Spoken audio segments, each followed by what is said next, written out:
Good afternoon, everyone. Thank you for joining us today for today's webinar. Allow just a few minutes for everyone to come into the room.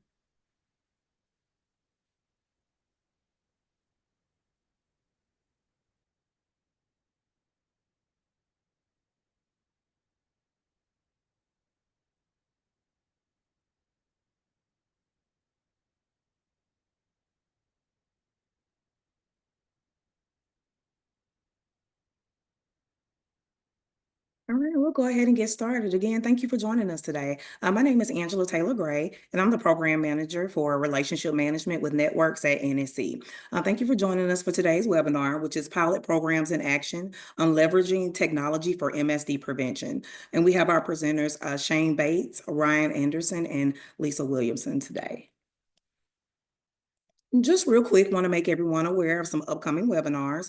We do have the Road to Zero Community Traffic Safety Grant info session, which will be later today, this afternoon. We also have the presidential election, What Next? That will be coming up on December 4th, tomorrow. And we also have the Worker Engagement webinar, which will be coming up on January 8th of 2025. All right, and at this time, I will go ahead and turn it over to Riley.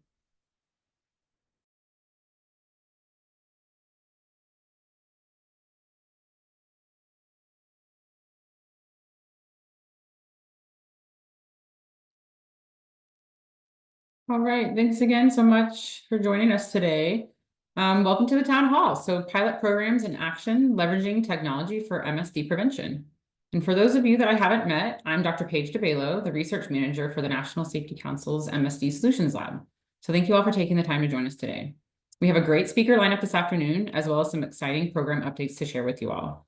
But before we dive into today's program, I wanted to share just a few words about the MSD Solutions Lab. So for those of you who are familiar, know by now that musculoskeletal disorders, or MSDs, aren't just one of the biggest safety challenges facing today's workers, but they're also one of the biggest challenges facing today's employers and to running a successful business. Not only do they take a physical and psychological toll on workers themselves as the second leading cause in shortening employees' working years, but MSDs are also costly.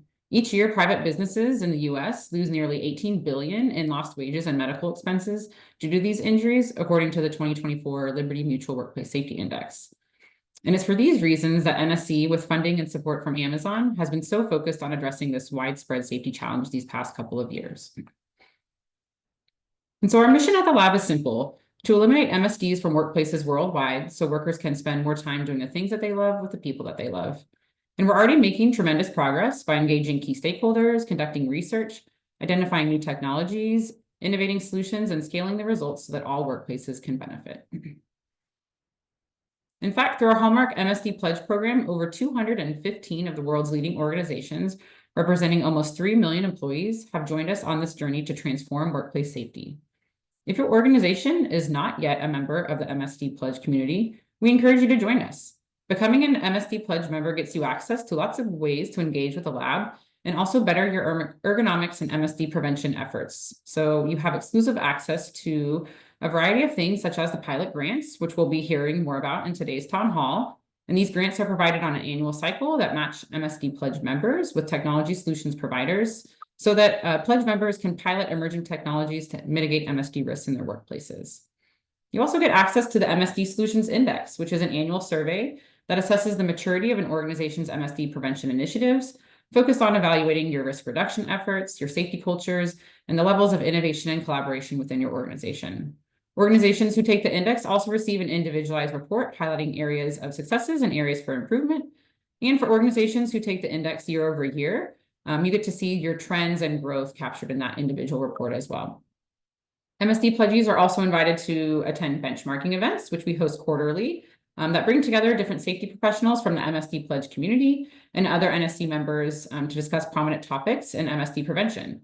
So these sessions are conducted under Chatham House rule to allow for the free sharing of information, challenges, ideas, and solutions.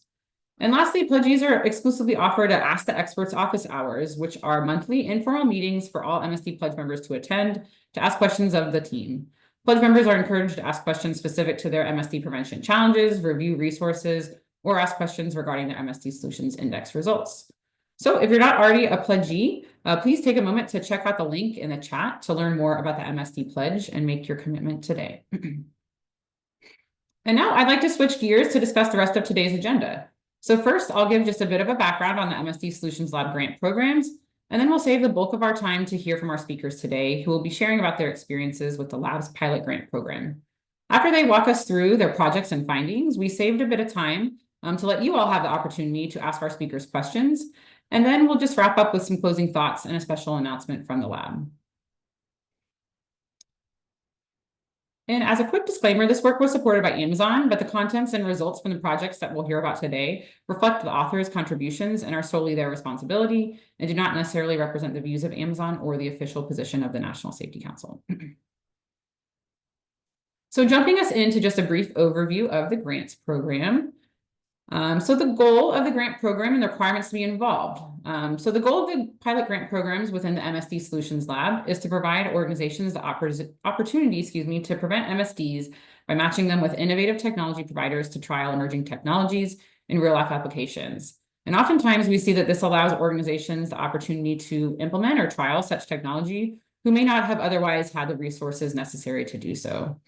Organizations in the pilot program can choose a technology solutions provider from the Safety Innovation Challenge, which is an event that happens annually at NSC Congress and Expo. The Safety Innovation Challenge is a special opportunity for solutions providers to showcase their MSD prevention technologies and provides the possibility of those to present their solutions on the main stage at Congress. Organizations selected into the grant program are able to pilot that technology for a year and then provide NSC with information through a final report about how their pilot projects went. And really the main requirement of interested organizations for participating in the pilot grant program is to be a member of the MSD Pledge community and to have MSD risks, which I imagine that most of us who are attending today do have such risks in our workplaces. And so while not the focus of our discussion today, there's also another grant program that the lab offers that I wanted to touch on, which is called the Research to Solutions or R2S grant program.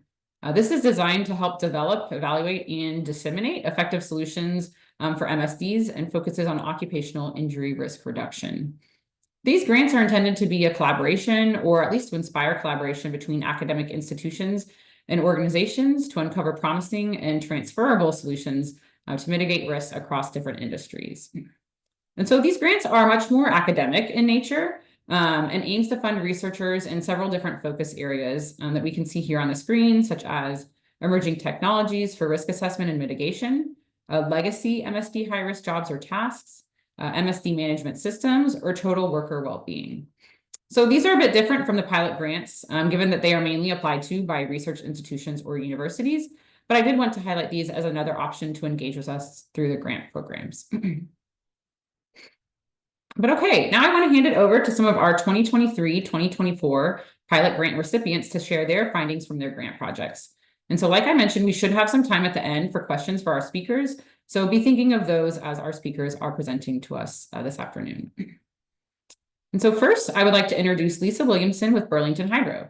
Lisa is the Director of Health and Safety at Burlington Hydro in Ontario, Canada, and has held previous senior health and safety positions at Hydro One and ArcelorMittal Dofasco in Hamilton. Lisa is a strategic partner and has experience in leading organizations in continuous improvement projects, enhancing health and safety management systems, auditing, facilitation, and promoting a strong safety culture. So welcome, Lisa.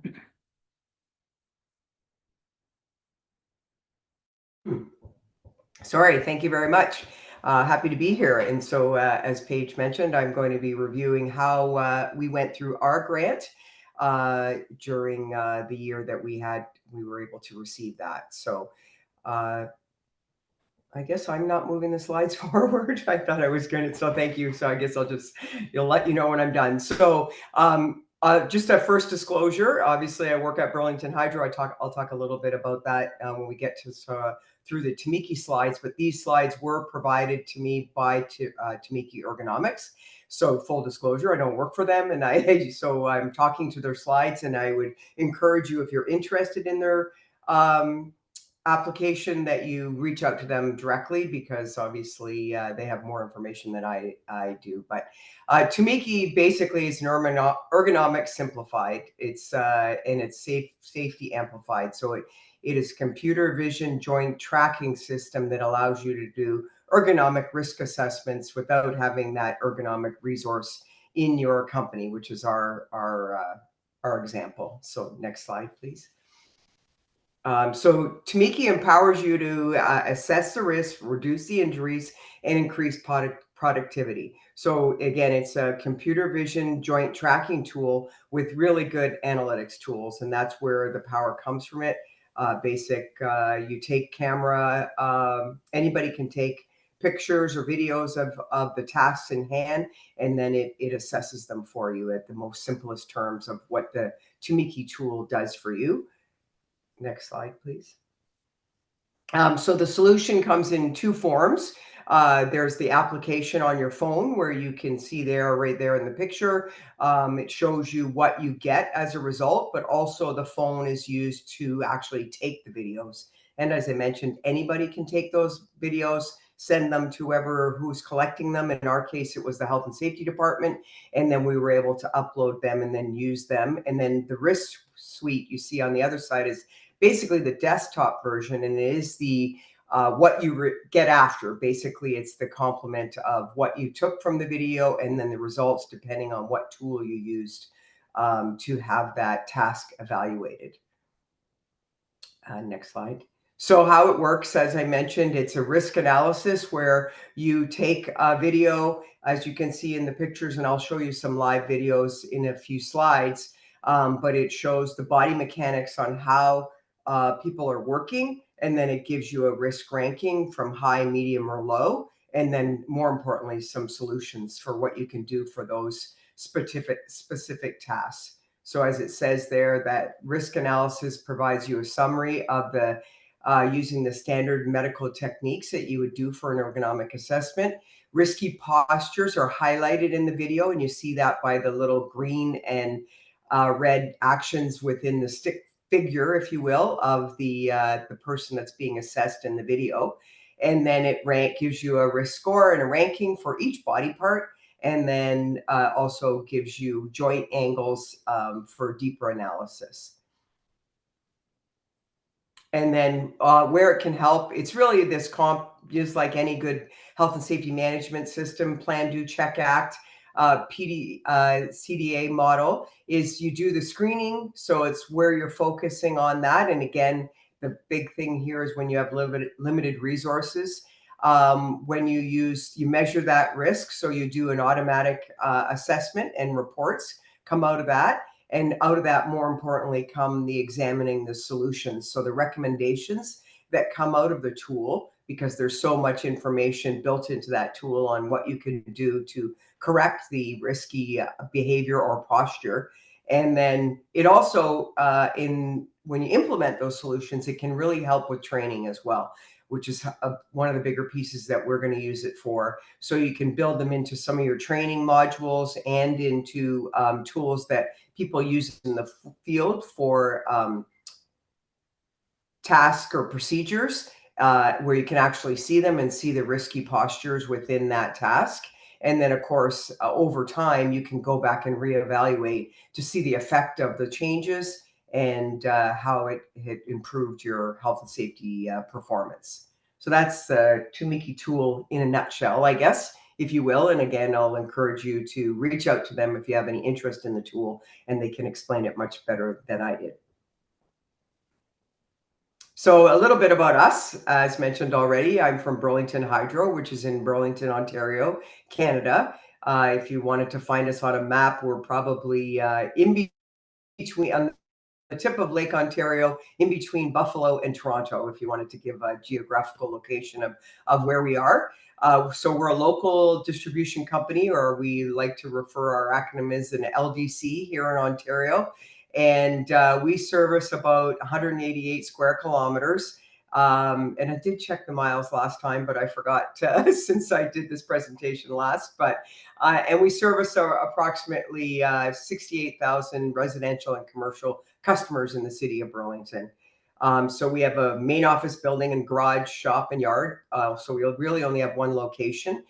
16,000 kilometers of distribution network is what we service, which includes underground and overhead distribution network.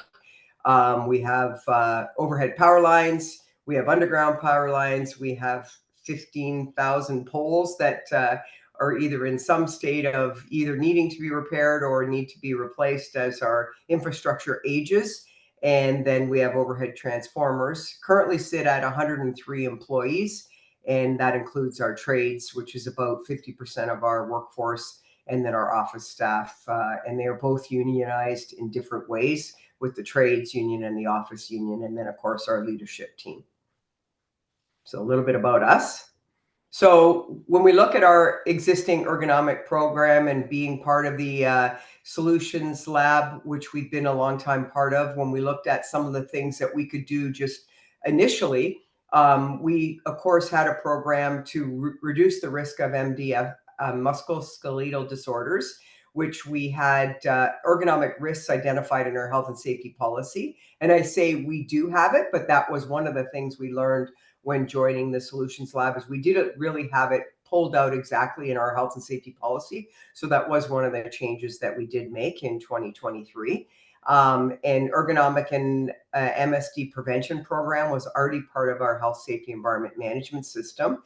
We have a risk assessment program that we do every year to identify risks, which includes ergonomic and MSD risks. And then we also do ergonomic assessments, either individual based on a certain individual's risk or concern, or we do group discomfort surveys yearly as well to try to just get at the group and see if there's any new ergonomic risks that are arising. And we also have a hazard identification tool that we use in the office for proper office setup and design, and certainly for them to identify any risks as well. But of course, these are all reactive measures. They're after the fact. And so using the Tamiki ergonomics tool was a way for us to look at a proactive approach to our ergonomic program. So what was the problem? What was the aim? So we applied to the pilot project, and we have manual handling of heavy objects, awkward postures, and overexertion is still part of the power line technician trade. And that really is, we have within our LDC or distribution company, we have overhead power line technician trade. We have stations maintenance. We have also metering technicians that go out into the field, and then of course control room staff. But we were focusing really on the power line technician trade when we applied for this pilot project. And so musculoskeletal disorders, again, are the most common injury within that trade. And so using this vision-based application for us to do the videos, to videotape the tasks, identify problem areas, and determine solutions, so that we could have a positive effect on our injury rates and our workplace culture. So the significance of participating in the pilot projects is we wanted to reduce injuries to the trade and finding better ways for them to be able to complete their work. For the traditional approach to ergonomic assessments sometimes can be tedious, time-consuming, and more importantly, very expensive. And we do not have the expertise in-house, so we would always have to go outside for that and pay for consulting fees, which sometimes can get very expensive. And then without proper assessments, it's difficult to know where to invest our money. So we don't want to put things at the wrong thing, the thing that we think is going to help, when we and eliminate a concern when we're maybe not focusing on the right area. So this was what our pilot project was focused on. So some of the project steps I'll go through in more detail, but we first had to get the departmental task list together, take all the field videos, upload those, and then do the analysis and the reports. And then I'll show some of the examples of those videos as well as we move through it and our next steps.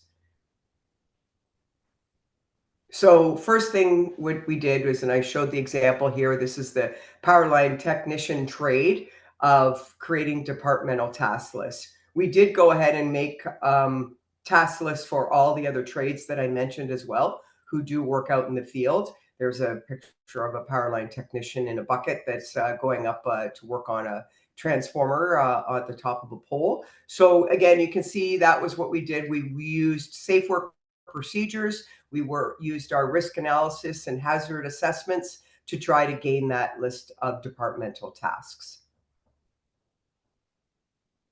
Of course, we got the departments involved to vet that task list. And then we coordinated with our operations departments, with our supervisors and our lead hands. We're lucky enough that every supervisor and lead hand, actually every employee in our operations department, has a company cell phone. So everybody has a cell phone that has the capability of taking these videos. So we enlisted them to go out and have these videos taken.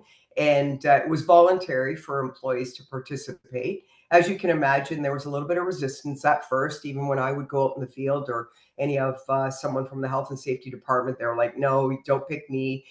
So what we did was we basically took a few field videos, and then at the next safety meeting, we showed them how we can blur out the faces. You can blur out the whole body as well, but we find it not as effective to do that, because it's the sort of little bit of a not really great to see the body posture when it's all blurred out. But once they saw what the result of the video was, and the faces would be blurred out, we got lots more participation out in the field, and we were able to get a lot more videos. And again, it was with the great help of the supervisors and the lead hands. So like any project you do out in the field, you need to get operations buy-in, and to get them to support and be on board in order to get the field videos. So we had positive participation after we did a little background work and showing them what we were actually doing, and there wasn't anything nefarious that was going to come out of these videos. And then all the videos that we got received from our supervisors, lead hands, and ones that we took on our own when health and safety was out in the field, we uploaded those into the Tamiki ergonomics tool on the desktop. And then from there, the next slide will show you the result of the uploading of those videos. So this is what you receive for it. This is the analysis and the report. As I mentioned, this is a good example of a totally blurred out person. So what we did do some of those, and that's what we chose not to do. We just chose to blur out the faces, and you'll see that in the example videos. But this is the nice analysis and report that you get back from each of those videos. And you can do it from the different tools that you use as well, whether you're using NIOSH or whatever analyst tool. You can have each one of these summaries for more than one task as well. So that's just a really great example of the reports that you get for each of the videos that you upload. Next slide will show you an example. So in this case, I talked about underground and overhead lines. So everybody has a pretty good familiar. This is a submersible lift. So underground, and you can see one of our utility lines tradesperson is lifting that submersible lid. So taking the grating off, and then the two of them are going to lift the lid. So you can see body posture on both of them.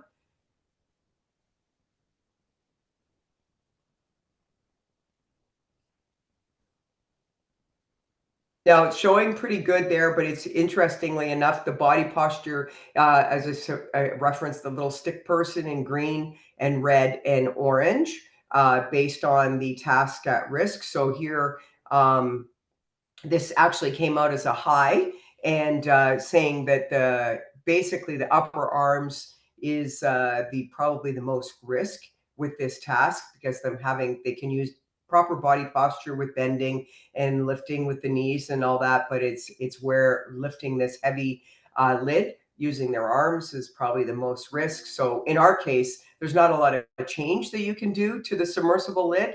But there is some things that we can do with having more adequate tools on how they lift that, or certainly I'll talk a little bit about some of our things moving forward when it comes to mobility. So next slide shows an example.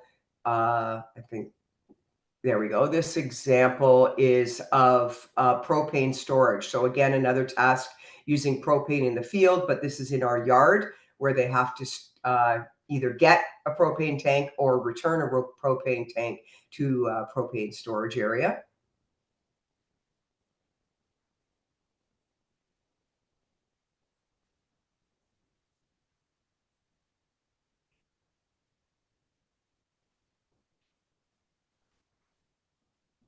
So again, good example of the blurred out face, but obviously if you work with us, you would know who that is, but it doesn't blur it out totally. But again, it shows you again the good body posture.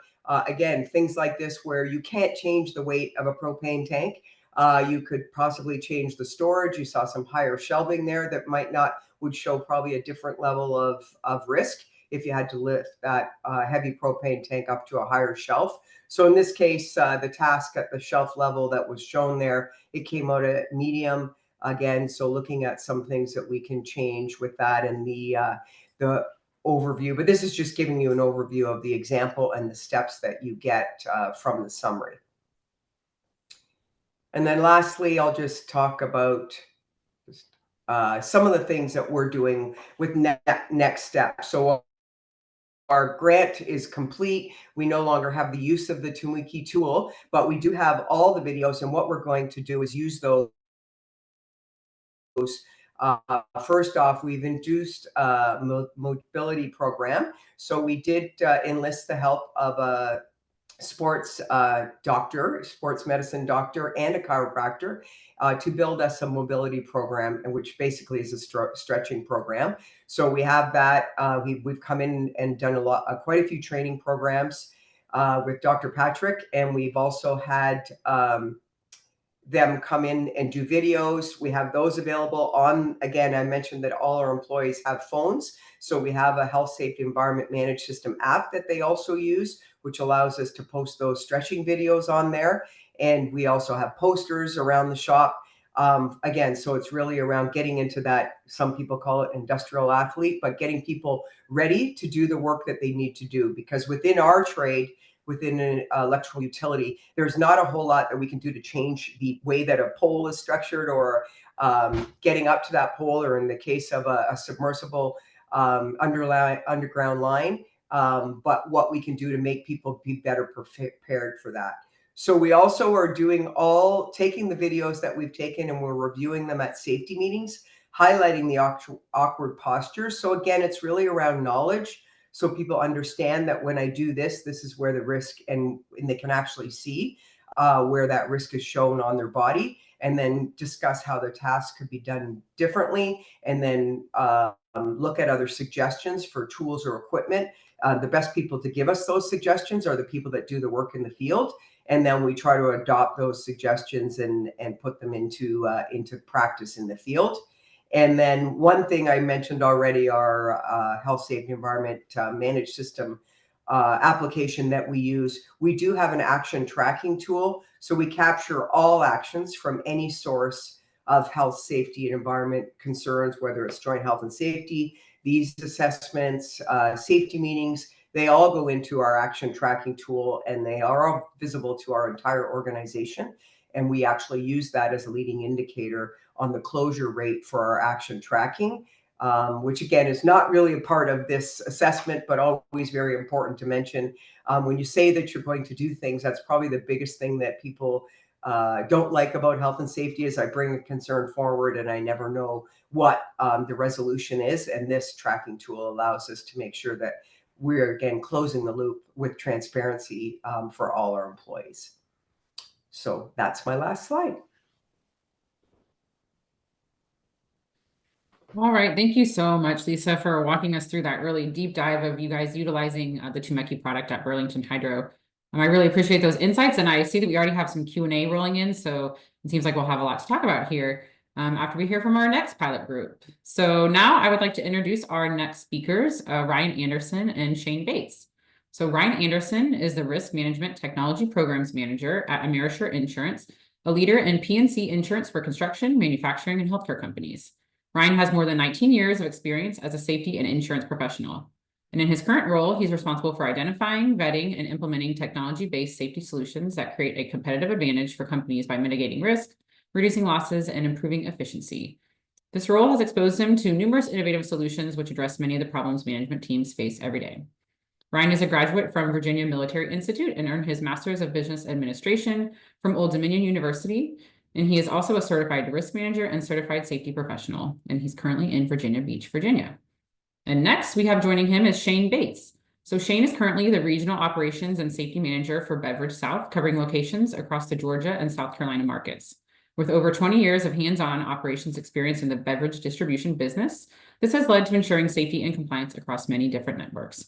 So thanks for joining us, Ryan and Shane, and over to you two. Welcome. We appreciate it. Today we're going to highlight our pilot results for HeroWare. A couple of years ago, Amerisure was awarded the safety grant through the MSD Solutions Lab to pilot this HeroWare, a lower back exoskeleton, to see if it's effective and works in the workplace. Amerisure is an insurance company. We obviously don't lift too many boxes and swing too many tools. So we enlisted a couple of our policy holders to assist us with that pilot. And you can see their names there on the screen, but that is also why Shane is joining us today. Quickly, if you'll go next slide.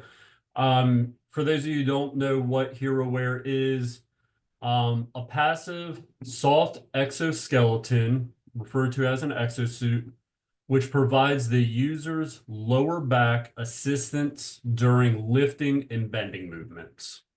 While that's a good description, I think the visuals help explain it. So if you'll go one more slide, you can see employees wear the exosuit like a backpack.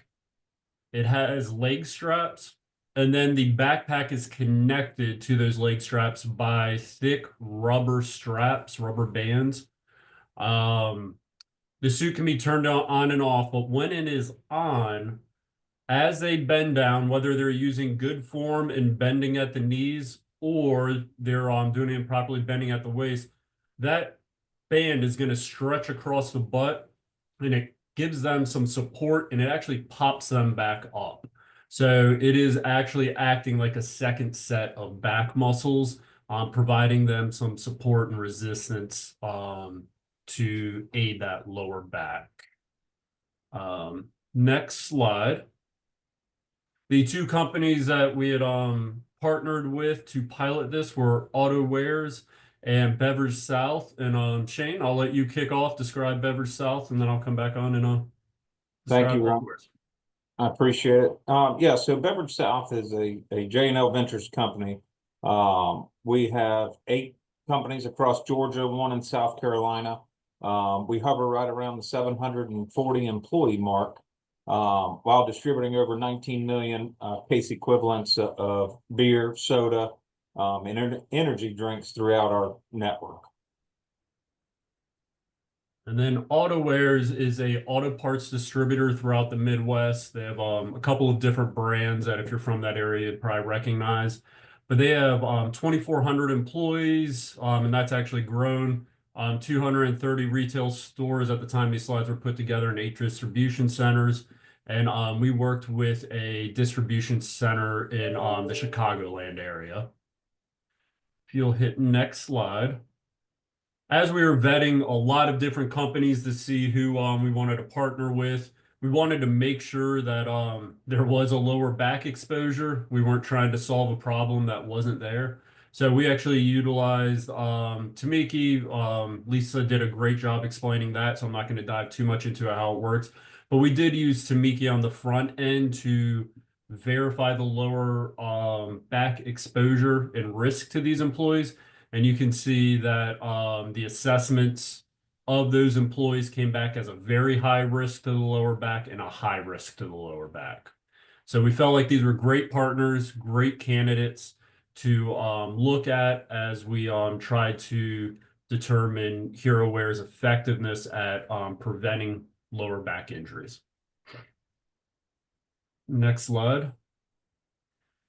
So there our results. I think everybody on this webinar would love to hear, just boil it down.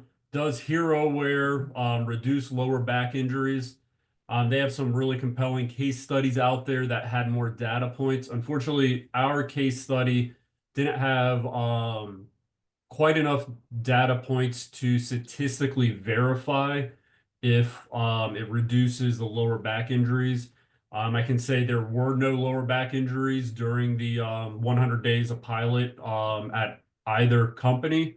But again, that wasn't necessarily statistically valid. So we came around and we looked at other measures that we can make an assumption that correlate with lower back safety. So some of those were surveys, some of them were looking at other metrics like absenteeism, call outs, turnover, things like that. The first was a survey saying, how fatigued are you from your really heavy lifts? Ask them that question before they ever use the suit, and then ask them again at the end of the pilot period after they've been using that suit.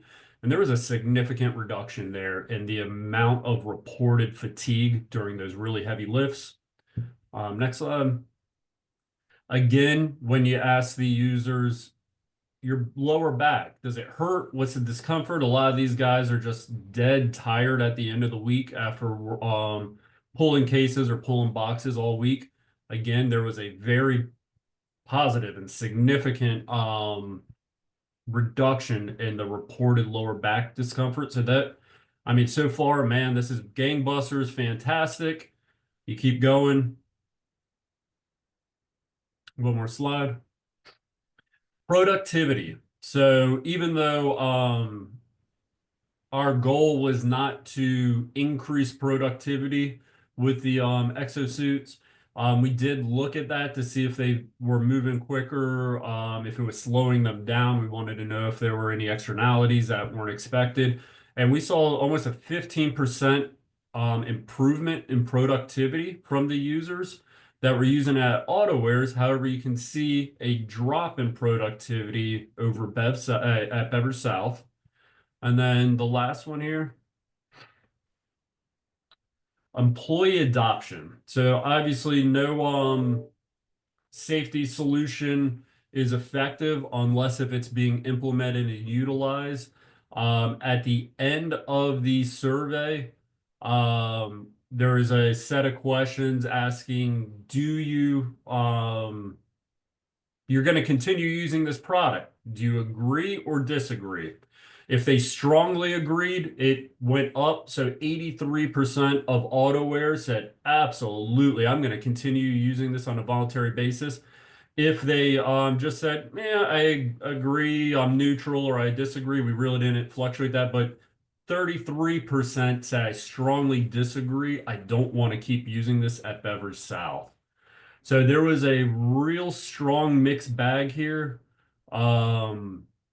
There was, the metrics were all pretty positive over on AutoWares, but it was kind of a mixed bag specifically on Beverage South. So there's a lot of, we wanted to move through those slides pretty quickly because I think there's some strong talking points around that. Why was there differences between the two companies? But also even just Shane will be able to dig a little bit into at Beverage South, why do we think there was some positive and some negative response? So if you'll move to that last slide, please. And then Shane, I'm actually going to let you start talking, and then I can jump in and rudely interrupt whenever I want to inject. Sure. If I can get you to back up one slide, Riley. So I do want to talk about all 4 slides that are included in this one. So what we saw with this program was a way to give a little bit better quality of life.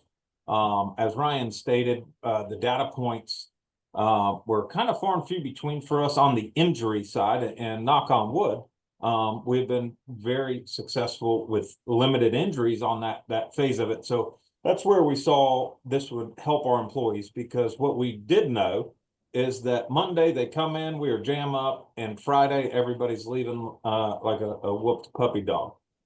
And so that being said, from the surveys that we completed, fatigue from heavy lifts went down. Their energy levels went up. They felt better on Friday, had a great weekend, less recovery time. Same thing with lower back discomfort. Now, our business differs from AutoWares, as in our packages range anywhere from really 20 to 30 pounds per package, where AutoWares has, anywhere from nuts and bolts to batteries. So they are definitely 2 different industries. Now, with that being said, the productivity, what we saw, and when we designated who we wanted to wear the suits, who we wanted to do the program, we felt it was imperative to do it inside of our warehouse. That way we could have a truly controlled environment. The other lifting areas of our fields are, and you guys have all seen merchandisers in grocery stores and convenience stores, and then delivery drivers. So those would not be controlled environments. So we opted to complete this pilot in our warehouse, and we've already done several things to increase productivity, to increase a better quality of life. And one of the things that we saw was definitely the adaptation period, which is why I can say the productivity went down over the time frame. But using riding pallet jacks, what we found is that the surveys that we took and the employees that we've talked with, if they were in a more stationary role versus having to get up every time, get up and down off of a pallet jack after every pick, it really rubbed their legs wrong. They felt uncomfortable. That's where we lost some of it, and getting used to it took a little bit of a time. Now, one of the things, Shane, yes. just for context, how many times a day roughly are those guys stepping up and down off that pallet jack? Yeah, so it's anywhere from about 90 to 110 times a hour is how many times they're up and down, and you're looking at about 10 to 12 inches coming up, but that's where they all kind of balked at how it felt on them. Now, And the context on that, the suit can be turned off when you're climbing steps, you're going to climb on a forklift, and there's no pressure on you, but the guys just felt like, man, turning it off and on 100 times an hour, I'm just yeah, not going to do that. I'm going to leave it in an on position, and it became the fatigue them that way. yeah, that was just not a possibility. So on the employee adoption, this one caught us completely off guard.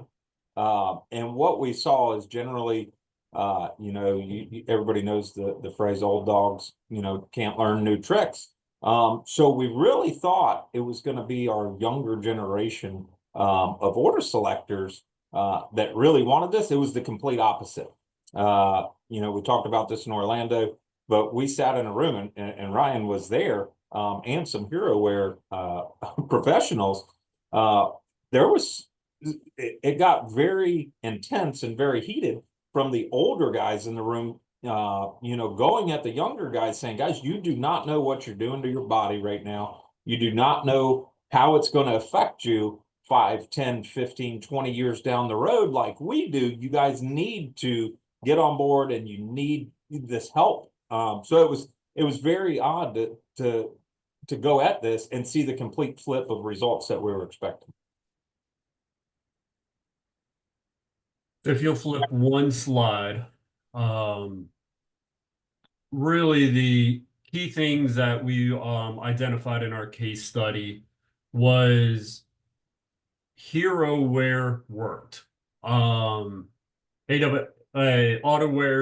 saw drastic improvements. Their employees wanted to use it. I mean, can you imagine rolling out, some of us were safety professionals, when you're rolling out safety glasses for the first time or hard hats for the first time? Can you imagine 83% of your guys going, absolutely, I want to wear this? That's unheard of. So it was effective, but it's not a silver bullet for every task, every workplace. Anybody that has a lower back exposure, it's not necessarily going to be the best fit. This is just kind of my intuition. I think I can speak for Shane on this one as well. I think we would have had gangbuster results at Bev South had it not been for those motorized pallet jacks where you have to climb up, on, and off so frequently. So making sure you match the task to the solution is going to be really critical here. The frontline leader, doesn't matter which solution y'all choose, anything innovation wise, really anything change management wise, that frontline leader is going to be critical. Choosing the right person, making sure that person has capacity to lead this. And I think this was also another thing that we haven't touched on yet, Shane, but this was another key differentiator between the two companies. So you want to speak to that a little bit?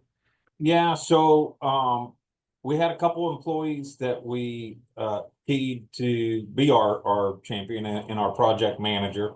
And it was all good things, but those positions changed 3 times in the 3 months that we were doing this, because our business is ever evolving, we're growing. And so those employees went on to different positions. If I could take it back, I'd completely redo it. But to Ryan's point, the person that is going to be on the floor, living it, breathing it every day was to the utmost important.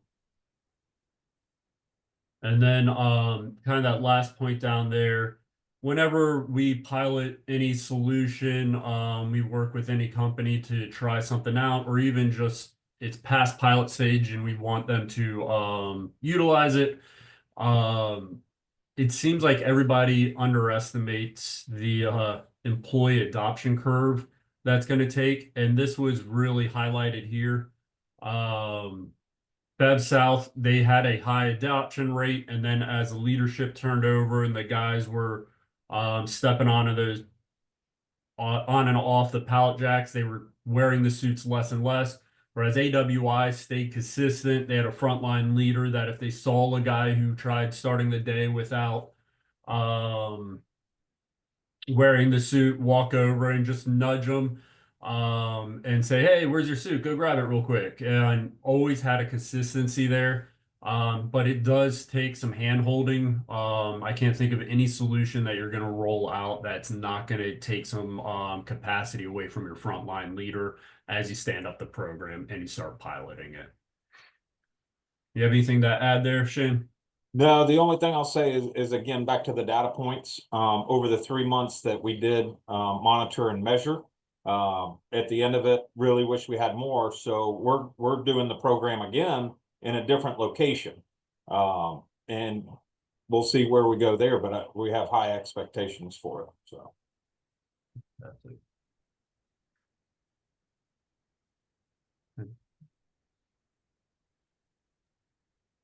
All right. Well, thanks, Ryan and Shane, for your dual perspective kind of on your pilot project with HeroWare. A lot of great stuff shared, and I think really got the audience thinking about possible solutions in their own organizations. So thanks for that. And we did see some more questions roll into the Q&A. So now it's time to just take some questions from the audience and dive a bit deeper with our speakers here. So I'll go ahead and pull those up. And Lisa, feel free to hop on camera with us. But I'll just go through some of these. We also have some canned questions that we can go to if needed. But I think we'll go ahead and start with some of the audience questions here. So we had a comment or a question roll in from Nick that says, a lot of this technology, similar to Tamiki's videos, have length restrictions that are around 30 seconds. So I guess since both of you guys utilize Tamiki, do you have any insights on how long the video length was for Lisa or Ryan? So historically, it's been 2 minutes with Tamiki. Okay. They are expanding that one. But I will say just realistically, to get a really good feel for most of the evaluations, you're doing about 15 seconds, because when you're evaluating a task, it may be a 2-minute task, you really need to break it down into subtasks. So the lifting the box from the floor, record that, or analyze that, and then the moving the box, analyze that, and then setting the box down, analyze that. So it is about 2 minutes, but the subtasks, 2 minutes is plenty for the subtask evaluation. Okay. Did you run into anything with that, Lisa, that you wanted to share? Or no, we didn't have any concerns. So that great cool. answer by Ryan. Thanks. And so we also had a question come in from Mark that says, what about other MSD risk factors other than positions or postures? Can the tool capture that? And so I have some thoughts around that, but wanted to give that to you guys as well. So Tamiki is relying on a lot of the industry ergonomic standards, that evaluation methods that have been around for decades. NIOSH lifting equation, NIOSH lifting index, REBA, RULA, snook tables and hand assessment. So they are able to capture a lot of different things, but all of those, I think where you're headed, Mark, is all of those evaluations have limitations. None of them take into account extreme cold or extreme heat. We know we're at a higher risk for injury during those moments when we're working below freezing or over 100 degrees. Those evaluation techniques do not take that into consideration. So there is not anything being added by the AI to overcome the shortcomings of those evaluations. It's just making those evaluations more efficient. Yep, I would agree. And the only thing I don't think either one of us mentioned is you do have the opportunity to put in the weight of everything that, so that's why you use the right measures. I don't know if I mentioned that, but so whatever is lifted, you do put that in when you're doing the assessment of the task. Yeah, good to know. And that kind of leads us into one of the other questions here, which is, does the tool look at force too? Which I know, at least from our perspective, is something that has been missing from some of the computer vision tools that are out there. So it can't really get quite to force. It sounds like Lisa may be getting close with being able to put in the weight of an object, but didn't know if you guys wanted to expand on that either. Yeah, again, it's using the industry evaluation. So NIOSH doesn't even consider force, it just considers weight. The Snook tables do evaluate force. However, you need to go back to the traditional method of a force meter or something like that to get that number and then input it into Tamiki. Right. Tamiki's not sitting there estimating the force based on hand speed or anything like that. All right, let's see. I think this one might be more for you, Lisa, because it seems to be about the Tamiki pilot. But the question was, when filming two workers working together on a task, is the software providing a separate score for each worker? It isn't really. It's looking at overall, but they do recommend. I didn't mention this, and they have like taking videos 101. Like the tool does provide you with all the tips and tricks and how far to be away, and they do recommend that you don't try to ever have two in each video, as Ryan said, like break down the tasks. Yeah, that is a limitation when you have more than one in the video. But the video resources on how to take the videos, how far to stand, and all that is really helpful as well. Thanks. And it seems like maybe for Ryan and Shane, another one came in about if participation in the pilot was voluntary, and then were there any incentives given that might have impacted employee adoption? So on our level, they do have what we call a PFP, it's pay for performance. And so the ask was try these and your production will go up. Now back to the data points. I can honestly say I would not lean on those because of the times of year that we're measuring. We're a very seasonal business.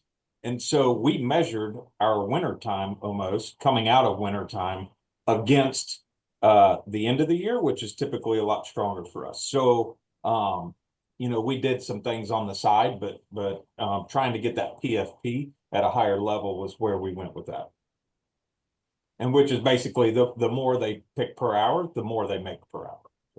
And AutoWare's, they never told the employees this is a mandatory thing. However, that frontline supervisor 100% of the time that he saw somebody not wearing, walked up and said, "Hey, where is it?" So we can say it was not mandatory, but I'd argue, yeah, it was mandatory. Yeah, and on our side, it was voluntarily. We did not mandate anybody use it every day, and actually, HeroWare was very. Let me back up a little bit. HeroWare was very involved from start to finish. We had a representative from HeroWare on site once every couple weeks. They would help us with the surveys. They would go through everything. And it was actually their recommendation is don't force them to wear this every day. Don't force them to wear it all day. Do it half the day up until lunch, or do it the second half of the day, but do not force them to do it. And that's kind of that's why we took that approach. Thanks for that. Yeah, but I do want to be mindful of time. We keep having some questions roll in, but we'll probably be able to take just a couple more before we need to kind of segue into wrapping up in our special announcement for the day. So maybe I'll try to get us through two more here. But we had a question come in from Brent about if there were any biomechanical analyses that were completed on the lifting tasks while wearing the HeroWear suit or other biometric data. No, so we're right there with you, Brent. We would love to get at the part of exactly how is this affecting the lower back muscle? How much is it pulling off? Is it shifting it elsewhere? But outside of, to put it nicely, my legal department's very, very conservative. Anytime we say we're going to measure something biometric related, they always look at me and say, "The heck you are." So Tamiki's about as close to the evaluation as we got. Well, and let me say this too, that the HeroWear Apex 2, it does not lift for you. Okay. We didn't specify that earlier, but there are systems that actually lift for you. This is definitely not one of those. So again, that is where we saw the quality of life piece, and hoping that when we got into this, come Friday afternoon, the guys were not completely beat down. So our order selectors here in the warehouse that we piloted the program pull anywhere from 2,500 to 3,000 cases a day. And so by the time you get to Friday, when you're nearing that 12,000 to 15,000 case mark, they were tired. And so that's where we saw one of the benefits, and we did get that lift from it. So. Thanks for that.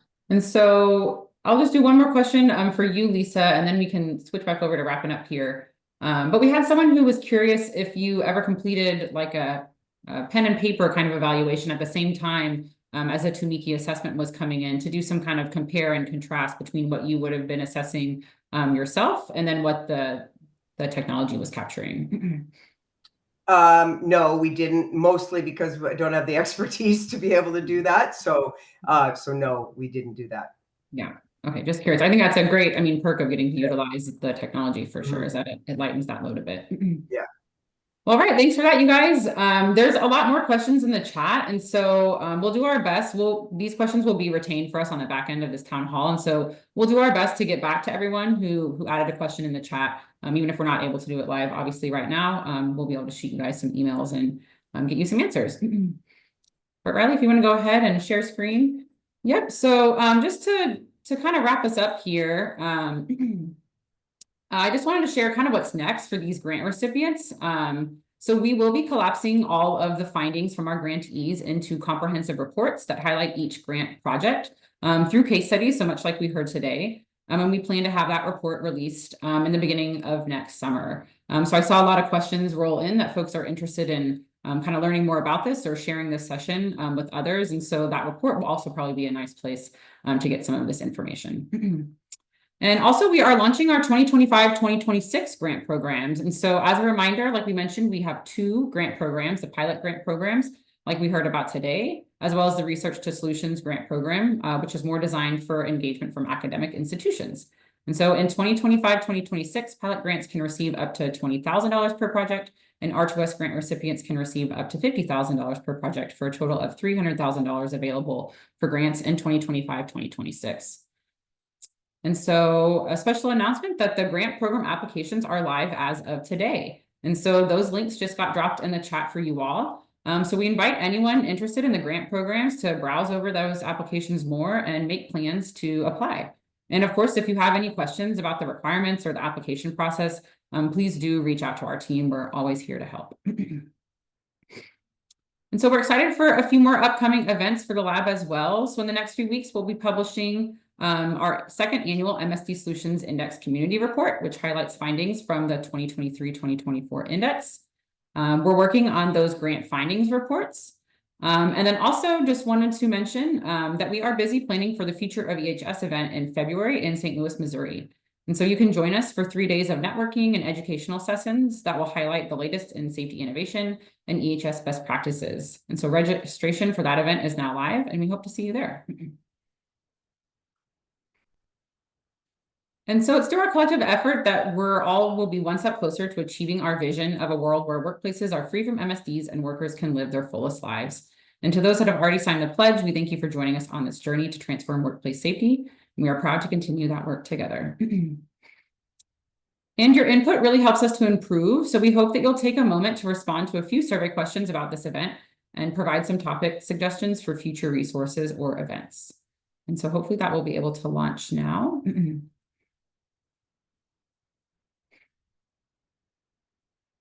But if not, it might launch here at the end when we exit out. So we'll make sure to get that sorted. But thanks for attending today's town hall. And definitely don't hesitate to reach out to the team with any questions. And as always, be safe.